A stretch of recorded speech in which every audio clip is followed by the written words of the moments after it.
When we think of karma, many of us imagine a punitive concept. We're often told that bad actions lead to suffering and uncertainty, while good actions lead to well-being. But what if I told you that karma isn't a punishment, but rather a natural law of cause and effect? What if this meant that we, and we alone, are responsible for our actions and their consequences? This is the fundamental truth of Buddhist karma, and today we're going to explore it together. Imagine a stone thrown into a calm pond. The surface of the water ripples and the waves spread, creating reverberations far from the point of impact. Every action we take generates similar ripples in our world, but the ripples are not punishments. They are simply the result of our action. This is karma. Some may be skeptical, thinking that the concept of karma seems too simple to explain life's complexities.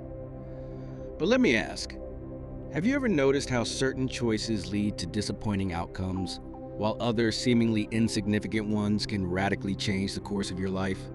This is karma at play, not as a harsh judge, but as a simple fact of life. The law of karma is central to Buddhist philosophy and can be explained through three fundamental principles: intention, action, and consequence. Let's begin by examining each of these principles. Intention is the heart of action. When we act, the intentions that motivate our actions play a crucial role in determining the consequences.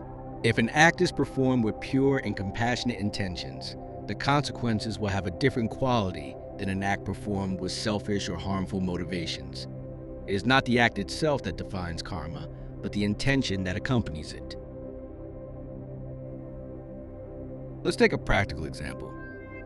Imagine helping an elderly person cross the street.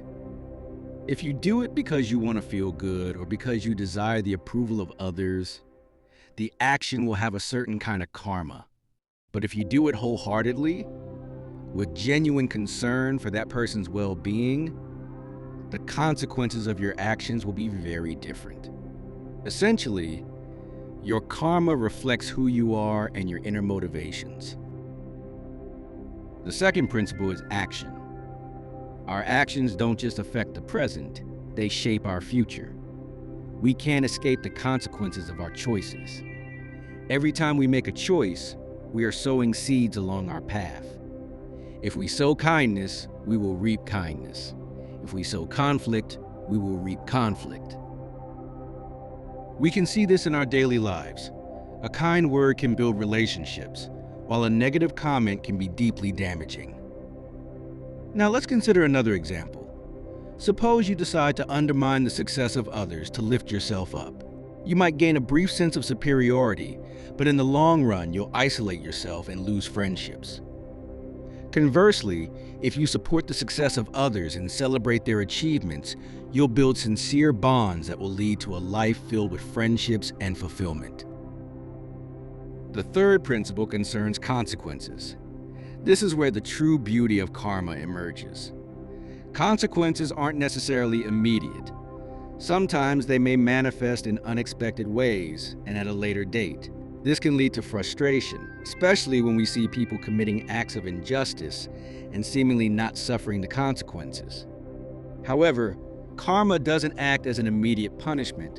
Rather, it functions as a cycle of experiences that invites us to reflect and learn.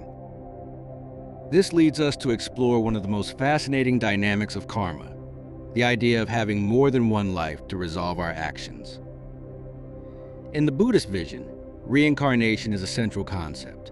The choices we make in this life influence not only our current existence, but also our future lives. Think about that for a moment.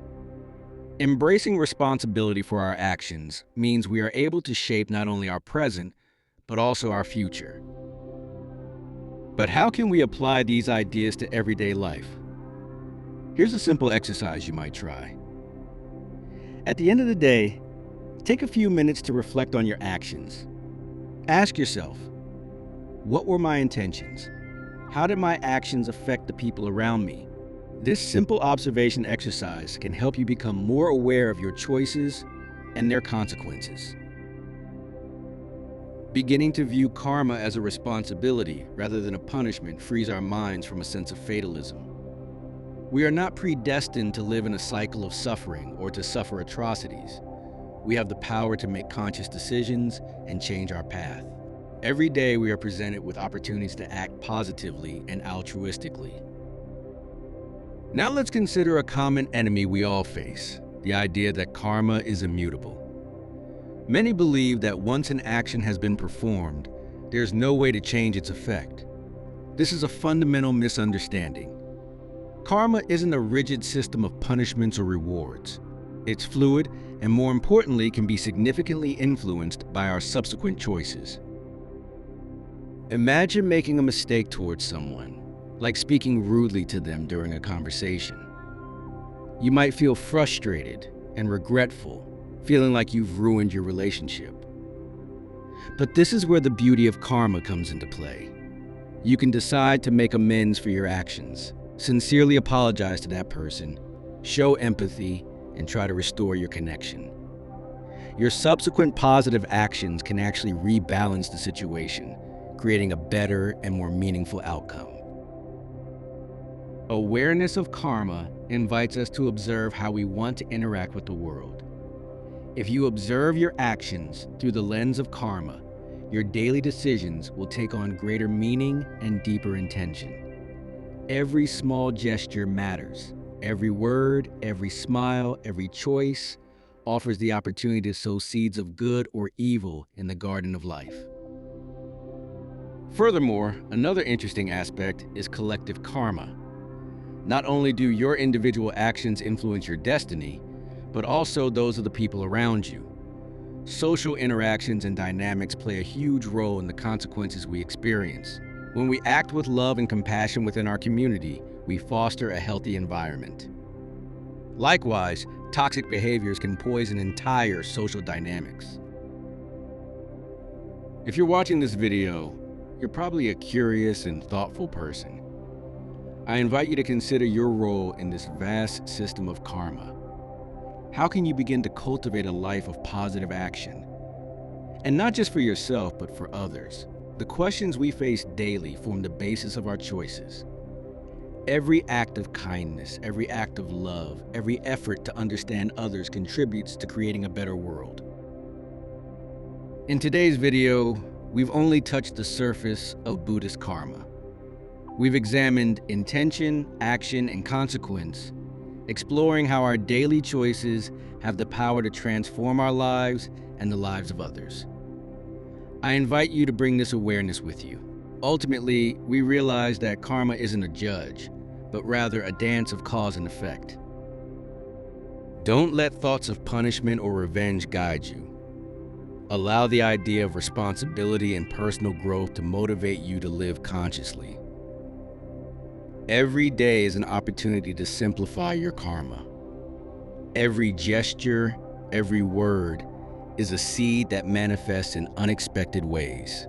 Even as we struggle against injustice and life's challenges, our ability to choose how to respond can make all the difference.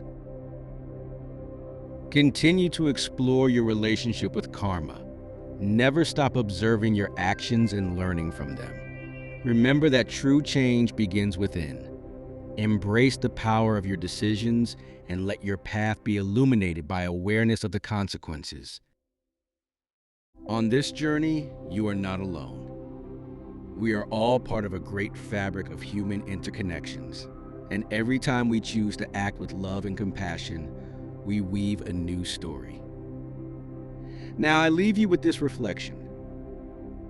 What story do you want to tell through your actions?